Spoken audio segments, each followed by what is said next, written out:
Hey, what's up, everybody? You're listening to the Jeremy Dewitte Show right here. I'm PoliceTube's uncle. And I'm Judge Keith Carsten.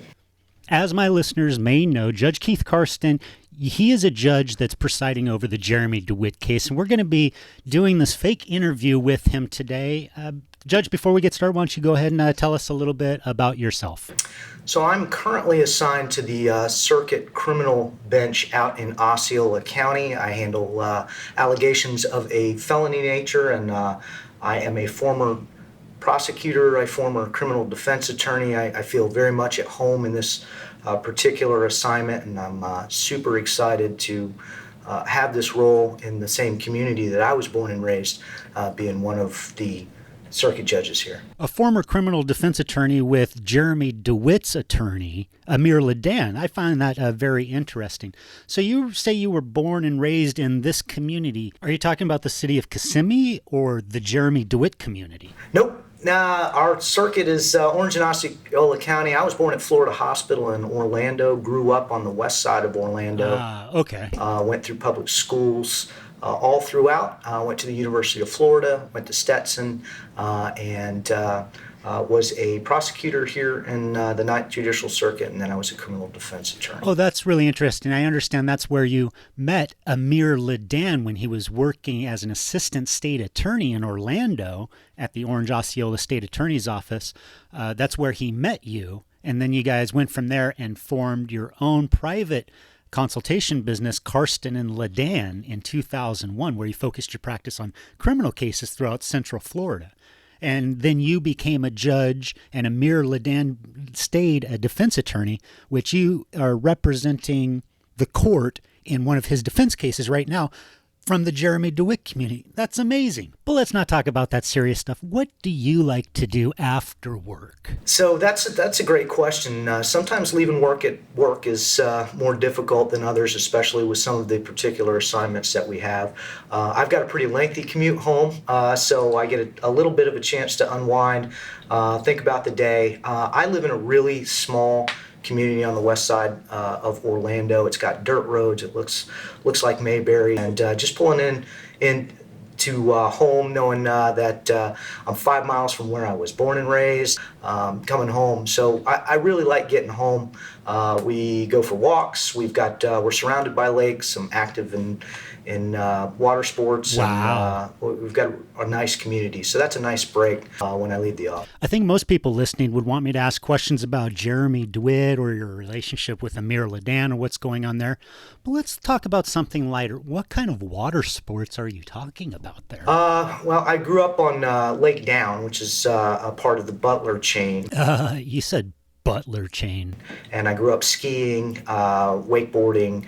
Wake surfing now is very popular, so I've got plenty of friends with boats. My folks still live on the lake. Plenty of friends with boats. Sounds like they're doing well. Where I was born and raised, so we've got access to the lake, and in the evenings we'll sometimes hit the lake and see if we can't get in a session. So what you're saying is that you're pretty cool. Yeah. Do you ride motorcycles and stuff like Jeremy too? I like to scare myself occasionally and get out of my comfort level. I enjoy some of the more adventurous sports. I ride off-road motorcycles. I ride motocross. Wow. I was part of the Falling Gators when I was in the University of Florida. Oh my God, you're so cool, Keith. Were you guys didn't those guys jump into Fallujah with Jeremy? I was on their skydiving team. Whoa, you pop a riser? Yeah, I do. I am a private pilot. That was really what I had hoped my trajectory would be in high school. I was a junior Air Force ROTC right now member in high school. I would kind of set my trajectory there. In my senior year, my eyes started to get to the point where it was unlikely that I was going to get a pilot slot. So it was a change in direction for me after high school. Things could have gone so much differently for you if you were stealing gas from gas stations fresh out of high school, don't you think? Now, when's the last time you jumped out of a plane?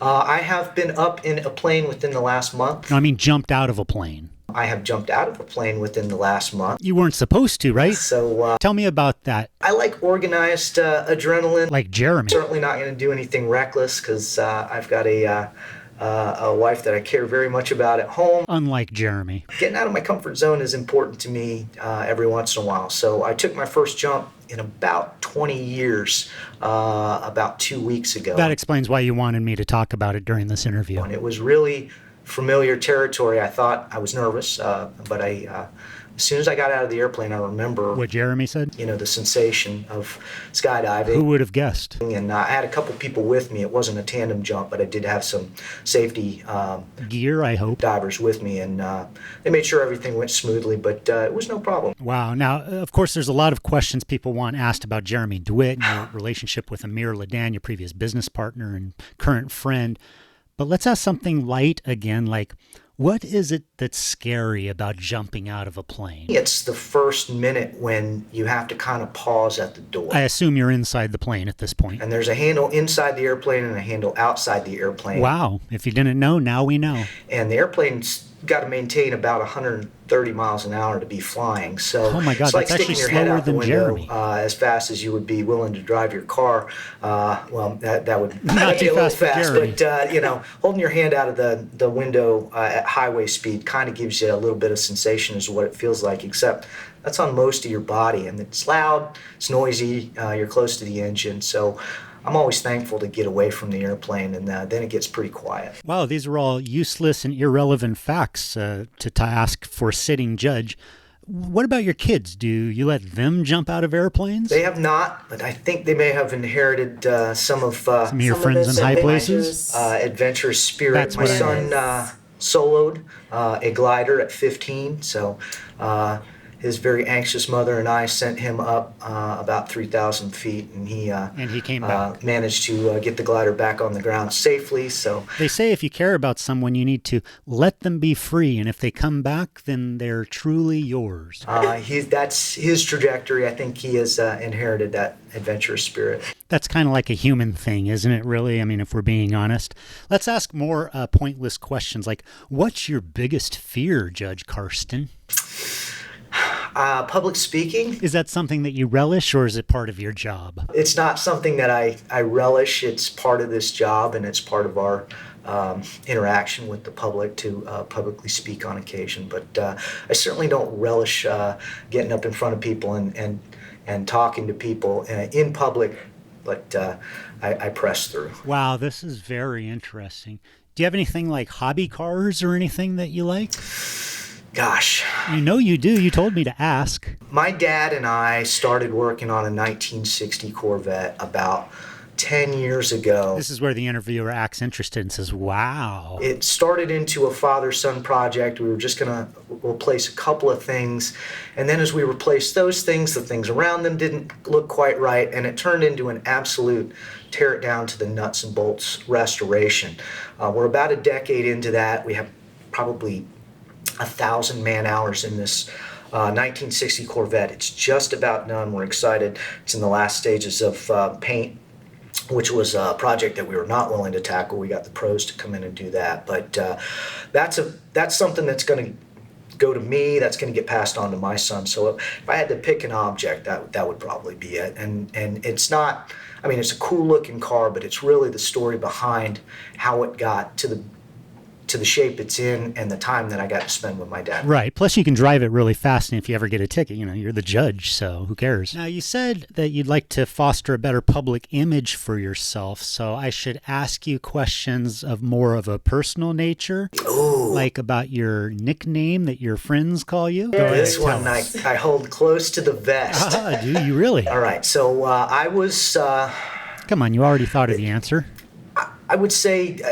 I get called KC a lot by my friends. It's simply my initials, but I'll let the listeners in on a little secret that's going to come back to haunt me. I know this is going to be an issue. So my nickname in my fraternity was Yoda. Yoda, really? That sounds stupid. So I like to think that I'm a little on the smaller stature, but I like to think that they recognize that I was wise at the time. So. But so I'll divulge my little secret, and I know this will come back to haunt. So you're saying your college buddies used to mess around with you and give you a hard time by calling you Yoda because you were so wise?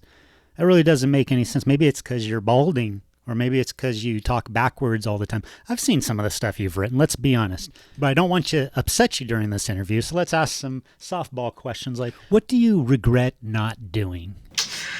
Regret not doing? I would like to climb, I'd like to climb a high mountain. That's stupid. You could do that anytime.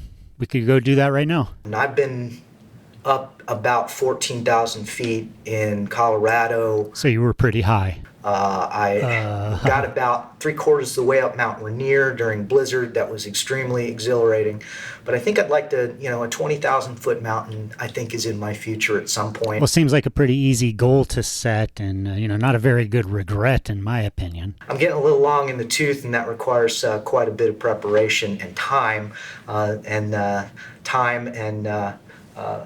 Getting in shape is going to be difficult. But I think if I got my wish, I'd put that on the list. Well, like I said, it's a pretty easy list to solve, just walking up a mountain. You can do it. Anyway, we didn't ask many questions about Jeremy Dewitte. I know you said you don't want to answer any questions about that. We just wanted to ask questions that make you look really cool and like you're like a Top Gun. So that's what we did. I appreciate you coming on the Jeremy Dewitte Show with PoliceTube's uncle here. I appreciate it, and I appreciate the opportunity to sit down with you. I'm so thrilled that you are our host on this ongoing series, and I think you're the perfect host. It was really an honor to sit down with you. You are pretty wise for saying that I'm the perfect host. Thanks for watching, everybody. And if you like this video, make sure you give it a like and comment down below. Let me know what questions you would have liked me to ask of Keith Carsten, the Jeremy Dewitte attorney. Best friends with Jeremy Dewitte's criminal defense attorney, by the way. Thanks for watching. Make sure you subscribe. Make sure you like. Make sure you have yourself a good day.